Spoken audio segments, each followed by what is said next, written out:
읽겠습니다. 32절서부터 40절까지. 40절 말씀은 이번 달 우리 교회 암송 귀절입니다. 그래서 문맥에서 보기 위해서 32절서부터 봅니다. 네, 말씀을 찾으셨으면 다 같이 일어나셔서 우리 좀 길지만 함께 교독하도록 합니다. 신명기 4장 32절서부터 40절까지. Deuteronomy chapter 4 verse 32 through 40. We're going to read alternatively. 제가 32절 읽습니다. 내가 있기 전 하나님이 사람을 세상에 창조하신 날부터 지금까지 지나간 날을 상고하여 보라. 하늘 이 끝에서 저 끝까지 이런 큰 일이 있었느냐? 이런 일을 들은 적이 있었느냐?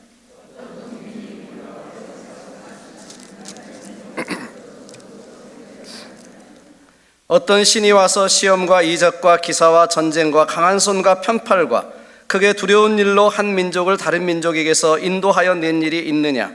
이는 다 너희의 하나님 여호와께서 애굽에서 너희를 위하여 너희의 목전에서 행하신 일이라.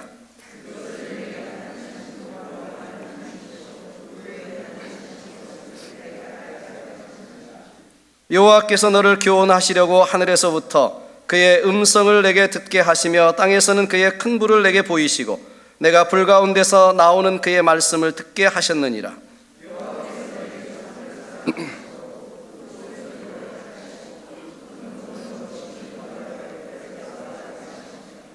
너보다 강대한 여러 민족을 내 앞에서 쫓아내고 너를 그들의 땅으로 인도하여 들여서 그것을 내게 기업으로 주려 하심이 오늘과 같으니라.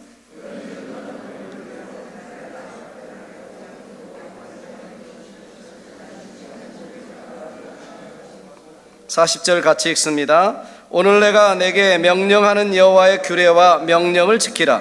너와 내 후손이 복을 받아 내 하나님 여호와께서 내게 주시는 땅에서 한없이 오래 살리라. 아멘. 우리 자리에 앉으셔서 말씀을 위해서 잠시 기도합니다. 살아계신 아버지 하나님 감사합니다. 오늘 우리가 예배 중에 말씀을 듣습니다. 하나님께서 내게 주시는 하나님의 음성으로 들려질 수 있도록 하나님 우리의 영적인 눈을 열어주시고 귀를 열어주시기를 원합니다.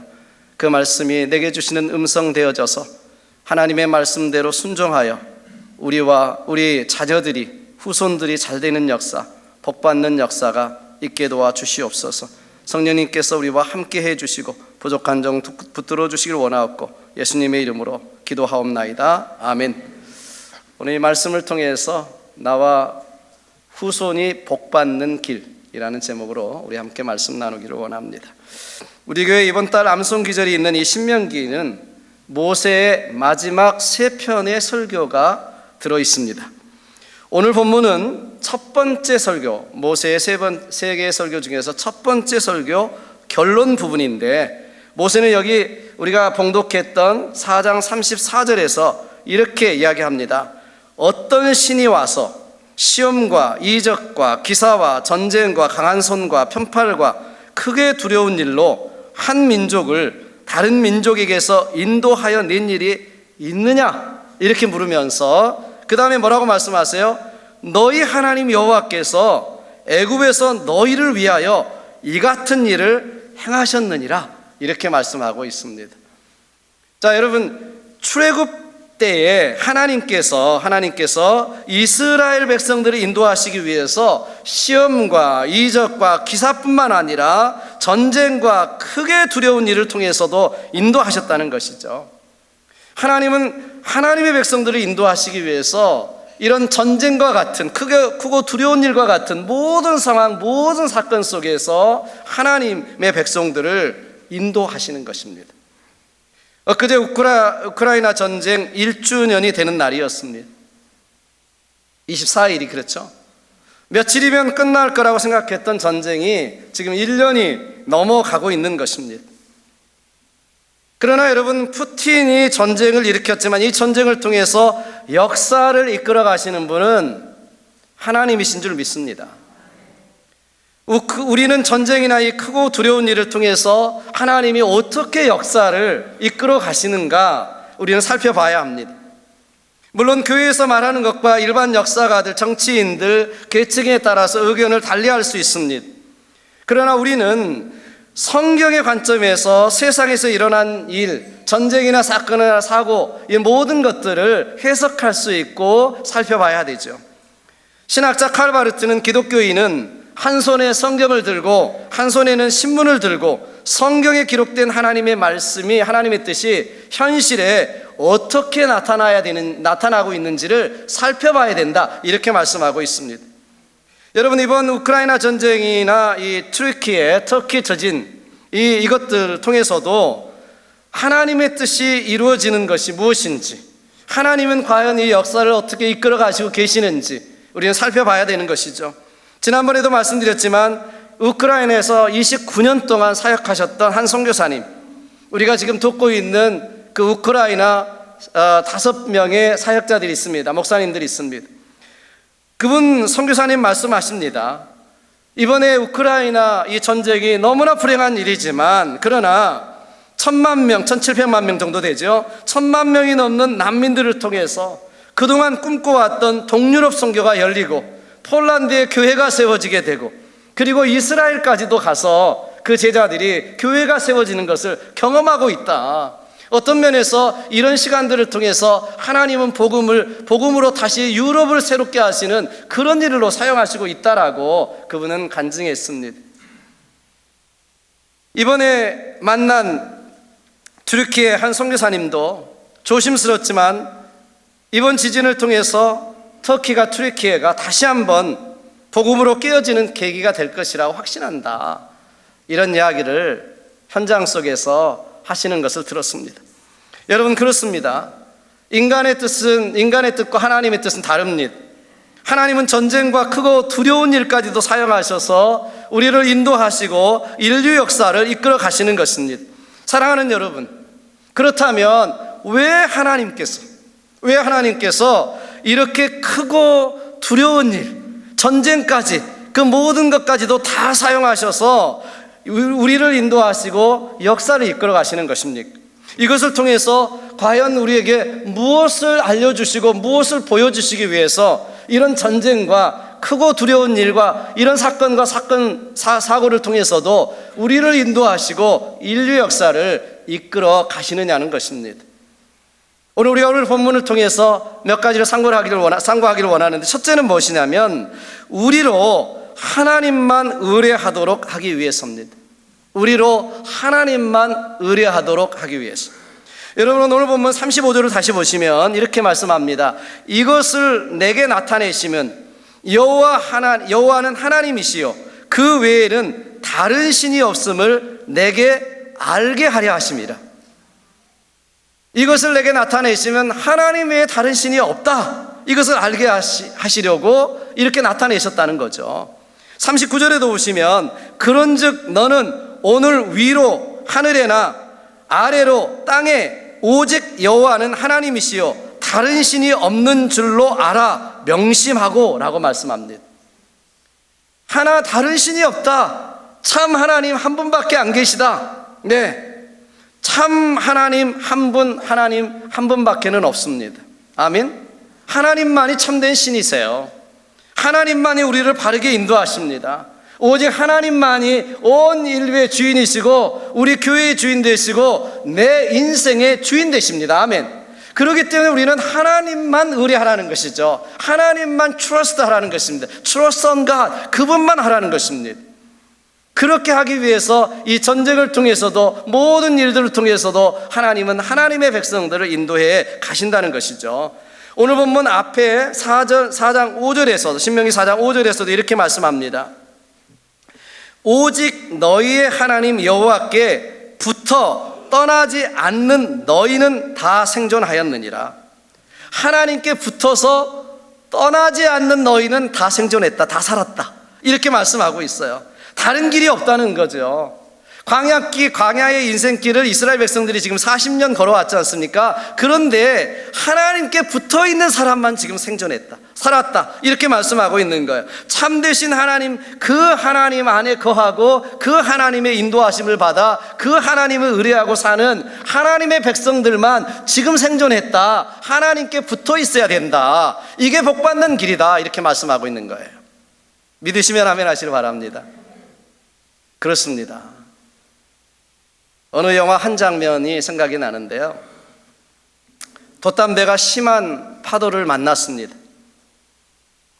선장은 파도를 이렇게 뚫어보려고 모든 노력을 다 하다가 이제는 안 되겠다 싶으니까 마지막에 선원들에게 명령을 했습니다.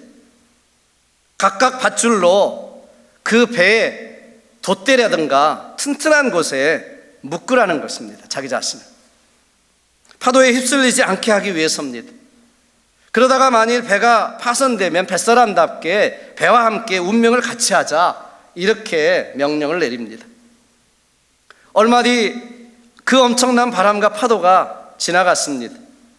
선장의 명령에 순종했던 선원들은 배와 함께 살아남을 수 있었습니다. 그런데 선장의 말을 듣지 않았던 선원들은 파도에 휩쓸려서 그 자취를 찾을 수가 없었다는 것입니다. 이 영화의 한 장면입니다. 사랑하는 여러분, 하나님께 붙어 있는 사람이 삽니다. 아멘. 우리 자신은 하나님께, 하나님의 복음에 단단히 묶어야 합니다. 하나님만 바라보고 하나님만 의뢰하는 신앙이 되어야 합니다. 그렇지 않으면 여러분, 세상의 그 세파에 휩쓸려 떠나려 가고 인생의 풍랑을 이길 수가 없습니다. 우리가 복음성가 가사에도 나오는 것처럼 세상을 보며 사람을 보며 만족함이 없습니다. 그러나 나의 하나님, 나의 주님을 볼 때 만족함이 있었네. 그 하나님 안에서 참 행복이 있는 줄로 믿습니다. 우리 웬만큼 우리 인생 살아보신 분들 다 아시잖아요. 정말 다른 것에 참 행복이 없고 만족이 없어요. 그 하나님 한 분만 의뢰할 때 그 하나님께서 주시는 놀라운 복, 행복인 줄로 믿습니다. 요한복음 15장에서 예수님께서도 말씀하셨습니다. 나는 포도나무요 너희는 가지니 너희가 내 안에 거하고 내 말이 너희 안에 거하면 무엇이든지 원하는 대로 구하라. 그리하면 이루리라고 말씀합니다.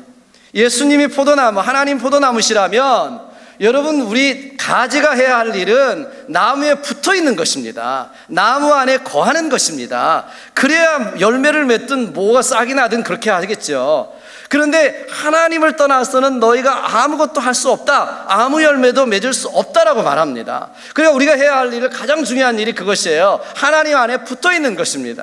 여러분, 매일을 사시면서 24시간 1440분을 살아가는데 매일 매 순간 그분 안에 붙어 계시기를 주님으로 축복합니다.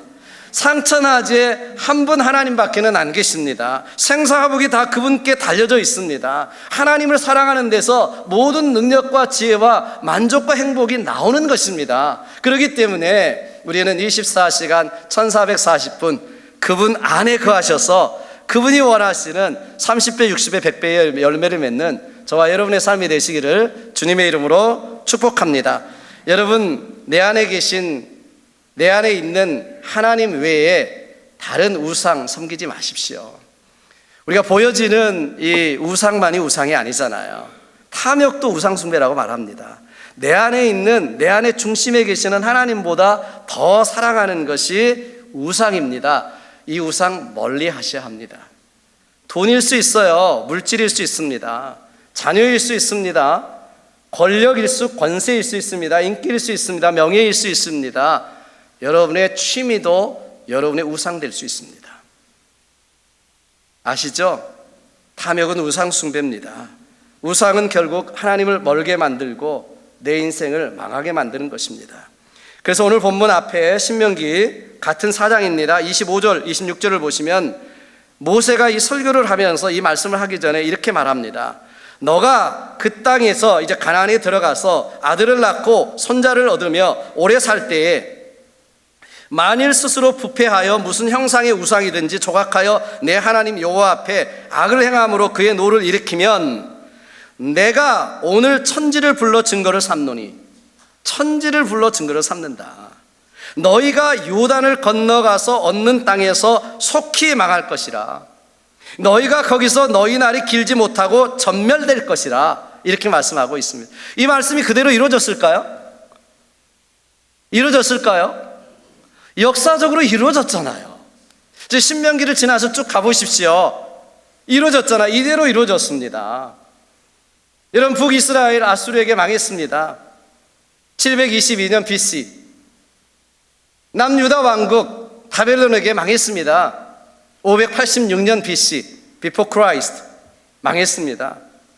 여러분, 길지 못할 것이다, 그렇게 이야기하고 있습니다. 그 말씀대로 됐습니다. 그러니까 하나님을 모시지 못하고 하나님을 의뢰하지 못하고 참신 하나님을 내 삶의 가정에 모시지 못하고 살아갈 때, 그리고 우상을 섬기고 우상을 따라갈 때 속히 망할 것이다, 속히 전멸할 것이다, 이 말씀대로 역사는 이루어졌다고 우리에게 말씀하고 있습니다.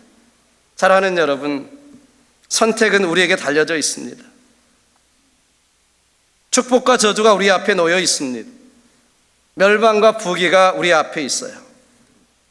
우리 자녀가 잘 되고 내가 잘 되는 길, 미래의 영혼이 잘 되는 길이 우리 앞에 있는가 하면 망하는 길이 있습니다. 어느 길로 선택해야 할 것인지는 저와 여러분에게 달려져 있습니다. 사랑하는 여러분, 오직 살아계신 한 분, 그 한 하나님만 의뢰하며 사는 저와 여러분 되시기를 주님의 이름으로 축복합니다. 아멘. 둘째, 우리로 말씀대로 살게 하기 위해서입니다. 말씀대로 살게 하기 위해서.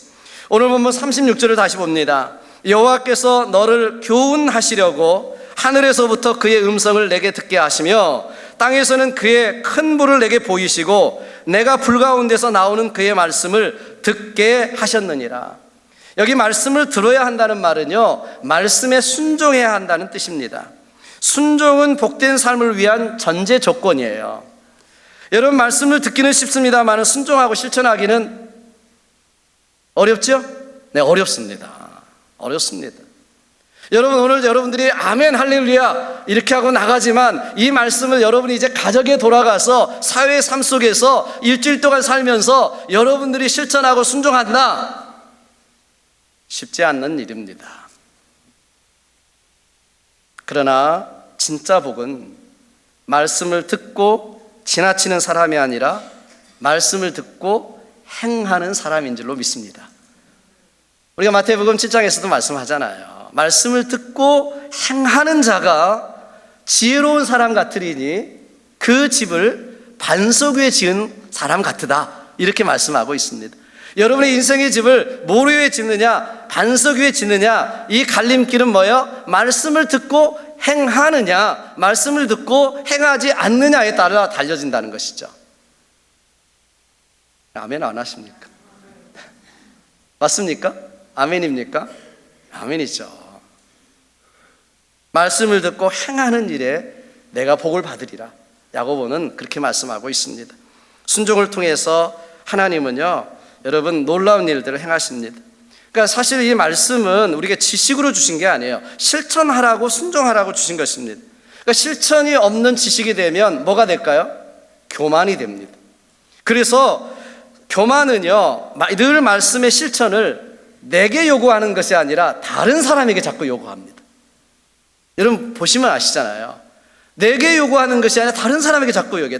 그래서 이 지식이 되어지면 내가 실천하지 않으면 자꾸 다른 사람이 어떻게 살고 있나, 다른 사람이 어떻게 하나, 다른 사람이 어떻게 해야 되나, 이거에다만 포커스, 초점을 맞추게 되는 것입니다.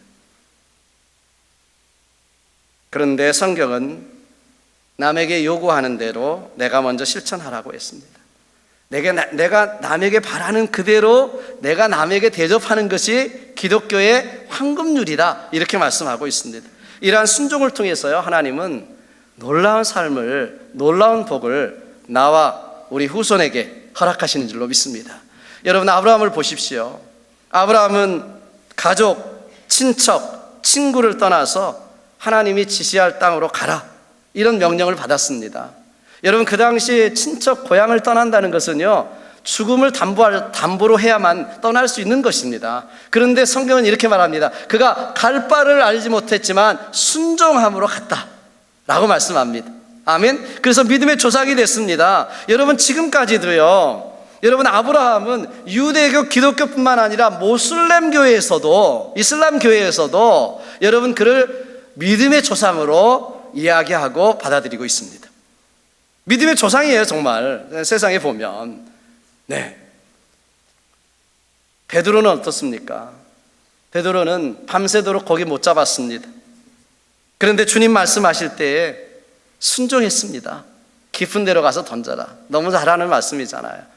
여러분이 경험적으로 맞지 않는 거예요. 업으로 잔뼈가 굵은 그가 그 아침에 이제 또다시 가서 그물을 내린다. 이거는 노력적으로도 맞지 않고요. 여러분 경험적으로도 맞지 않고요. 상식적으로도 맞지 않고요. 어부학적으로도 맞지 않는 거예요. 다 맞지 않는 거예요. 그러나 그럼에도 불구하고 베드로는 뭐래요? 말씀에 의지하여 내리겠나이다 순종했습니다. 그래서 그는 정말 그물이 찢어지는 역사를 경험합니다. 축복을 경험합니다. 그럴 뿐만 아니라 예수님이 주님이신 것을 경험하게 되는 놀라운 역사를, 놀라운 축복을 경험하게 되는 것입니다. 사랑하는 여러분, 문제는 순종입니다. 순종입니다. 여러분, 우리가 계산하고 따지고 우물쭈물 하다가 여러분, 우리 시도조차 못할 때가 얼마나 많습니까? 여러분, 우리는 그렇게 계산하고 앉아있다가 아무것도 하지 못하고 세월을 지날 때가 얼마나 많습니까? 여러분, 우리가 이해되지 않더라도 때때로는 우리의 상식에 맞지 않더라도 하나님 말씀하실 때에 순종하는 믿음의 심플, 단순성이라고 제가 말씀드렸는데 이 믿음의 단순성이 필요합니다. 정말 하나님의 말씀을 붙들고 하나님 말씀했으니 말씀대로 내가 하겠나이다, 이런 순종이 있을 때에 하나님은 30배, 60배, 100배의 놀라운 역사를, 축복을 저와 우리 후손에게 허락하시는 줄로 믿습니다. 암송귀절인 오늘 40절 초반부도 보시면 오늘 내가 내게 명령하는 여호와의 규례와 명령을 지키라, 이렇게 강하게 말씀하고 있어요. 정말 강하게 말씀하고 있습니다. 지키라. 왜 이렇게 강하게 말씀하고 있을까요? 신명기에는요 굉장히 강한 표현들이 많이 나와요. 왜 그럴까요? 첫 번째, 저는 이렇게 생각해요. 모세가 이 설교, 신명기 마지막 세 편의 설교를 하고는 세상을 떠납니다. 그렇죠? 그러니까 이 신명기 말씀은 모세의 유언과도 같은 마지막 말씀이에요. 그러니까 강력하게 말씀하죠. 정말 마지막으로 내가 하는 정말 마지막 소원과도 같은, 유언과도 같은 그런 말씀이기 때문에 이렇게 강력하게 말씀합니다. 또 한 가지 이유가 있습니다. 신명기에 나오는 이 세대는요, 이 말씀을 듣는 오늘 이 세대는 40년 동안 세월이 흐르면서 출애굽할 때 나왔던 그 세대는 다 죽었습니다. 이제 신세대입니다. 신세대. 오늘날로 말하면 MZ세대예요. MZ세대.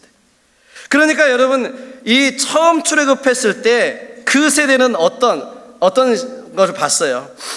홍해가 갈라지는 역사를 봤잖아요. 광야 속에서 구름 기둥과 불 기둥의 인도를 받았잖아요. 만나와 메추라기의 역사를 경험했잖아요. 땅이 갈라져서 모세를 거스리는 고라 사람들이 불 속에 삼켜지는 것을 봤잖아요. 이런 심판들을 보면서 하나님이 어떤 분이신가를 직접적으로 체험하고 경험한 세대였습니다. 그런데 오늘 이 말씀을 듣고 있는 이 신명기 세대는 여호수아와 갈렙을 빼고는 다 이런 하나님을 경험한 세대가 아니라고 하는 것입니다. 그래서 그들에게 하나님의 말씀을 설교하면서 다시 풀어서 이야기하면서 모세는 강력한 표현을 쓰는 거예요. 마지막 유언처럼 힘을 짜내서 이렇게 해야 된다. 그게 무슨 말씀이에요?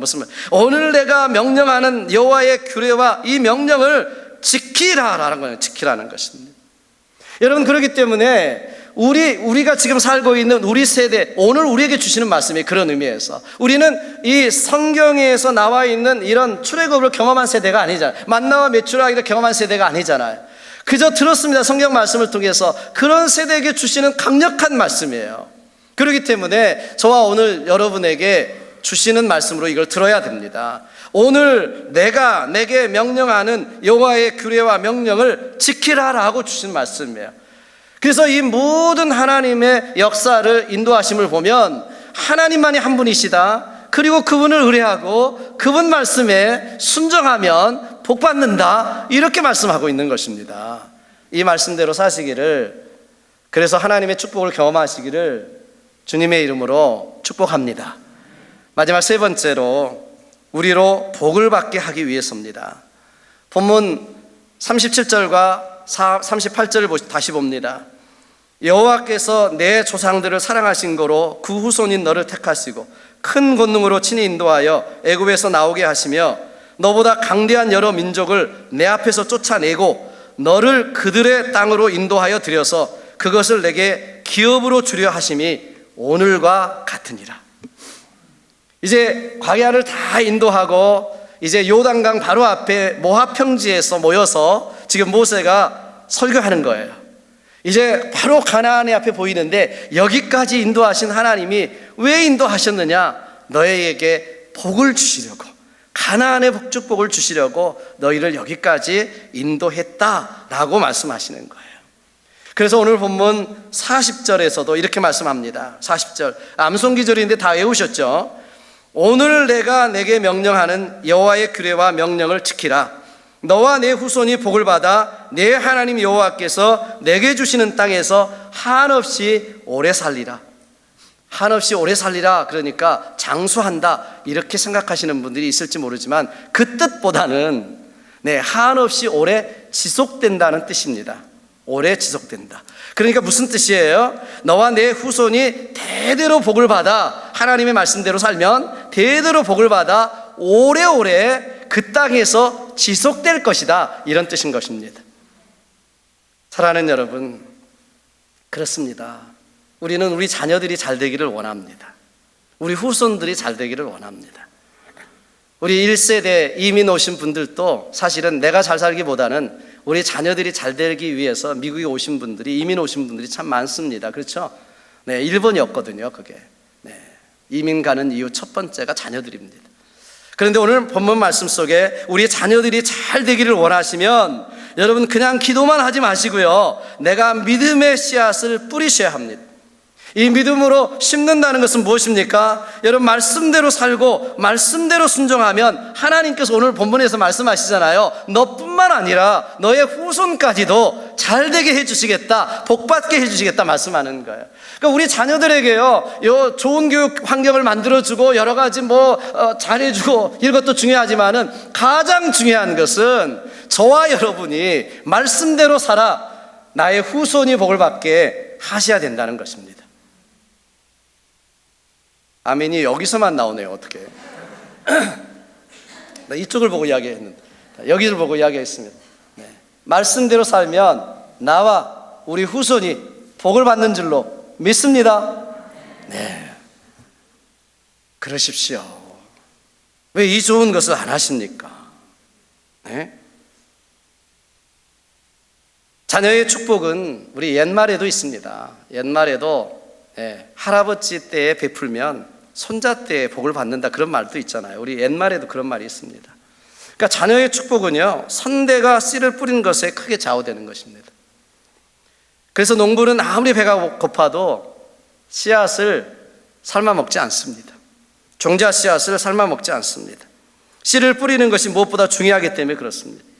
그래서 여러분, 우리가 이민 1세대를 이제 살아가고 우리 2세들이 있는데요, 우리 이민 1세대들도 이제 씨를 뿌리셔야 됩니다. 후대를 위해서, 이 땅에 정말 우리 후손들을 위해서 씨를 뿌리셔야 합니다. 물질, 직장, 사업, 재능, 자리 등을 자신을 위한 양식으로만 삼지 말고요, 내일과 후대를 위해서 축복의 씨앗으로 심으시기를 주님의 축복합니다. 오직 하나님에만 의지하고 하나님의 뜻대로 살면 이게 심는 거죠.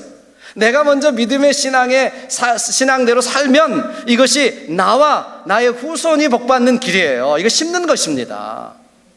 저와 여러분이 믿음의 삶을 물려주시기를, 심으시기를 주님으로 축원합니다. 탈무드에 나오는 이야기입니다.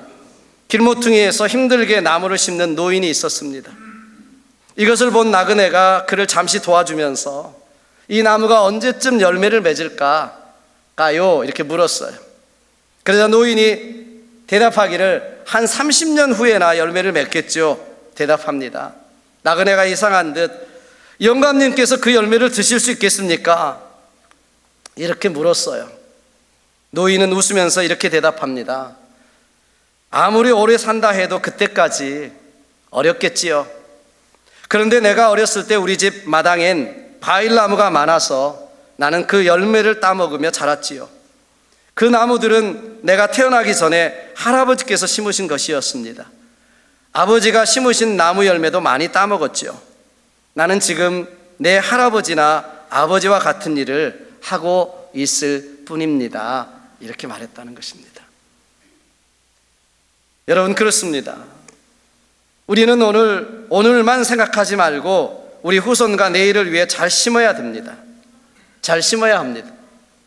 여러분이 고추나무도 심고 교회 뒤에 여기 뒷밭에 깻잎도 심지만 그거는 1년이면 다 없어지잖아요.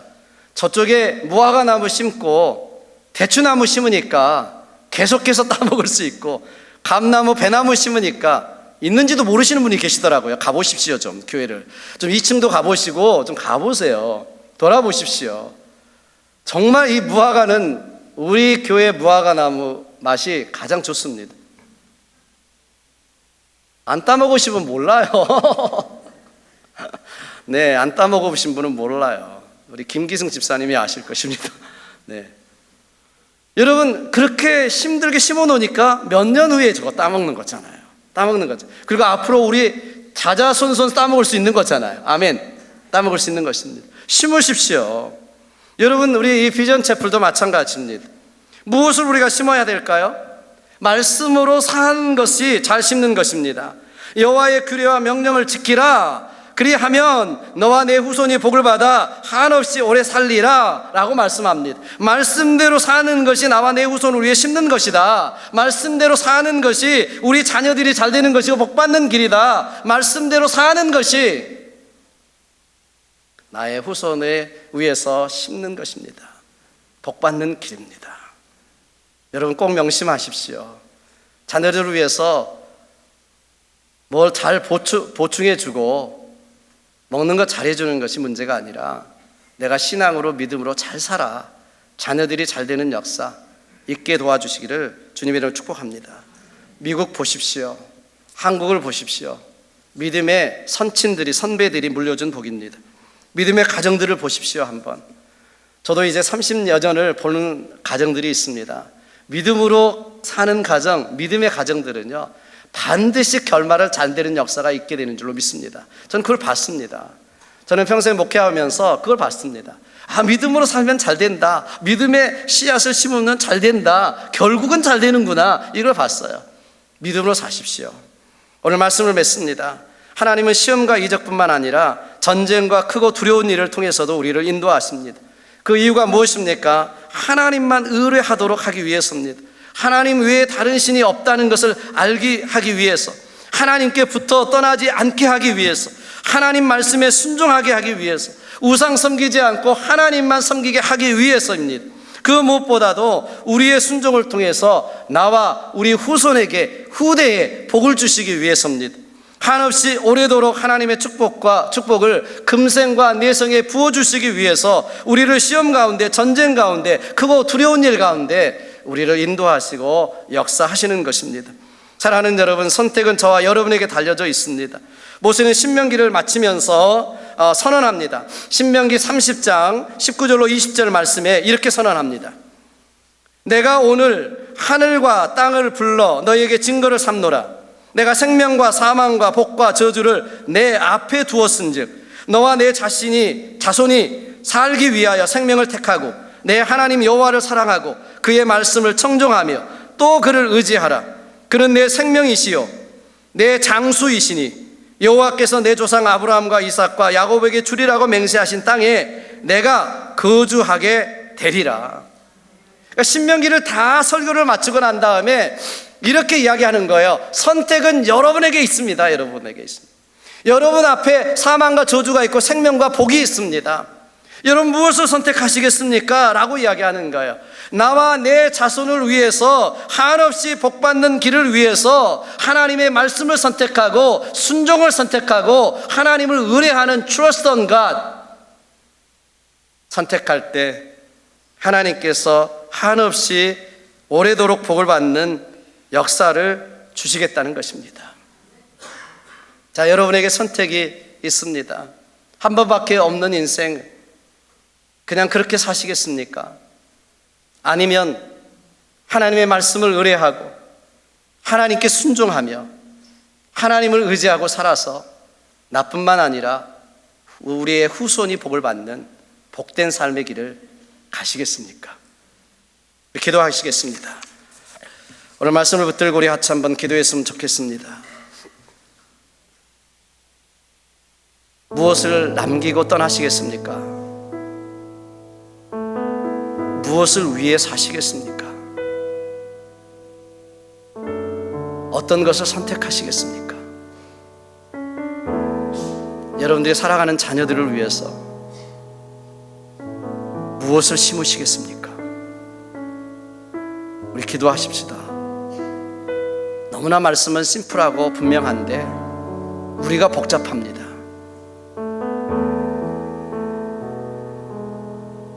우리가 믿음이 없습니다. 오늘 말씀대로 믿음대로 살아 나의 후손에게 큰 나무를 심어주는 것과 같은 복을 심어야 합니다. 우리 같이 한번 기도하겠습니다. 올 한 해도 어떻게 살 것인가, 무엇을 선택할 것인가 분명하게 여러분의 믿음으로 대답하는 그런 시간이었으면 좋겠습니다. 우리 다 같이 통성으로 기도합니다. 기도하겠습니다. 조심합니다.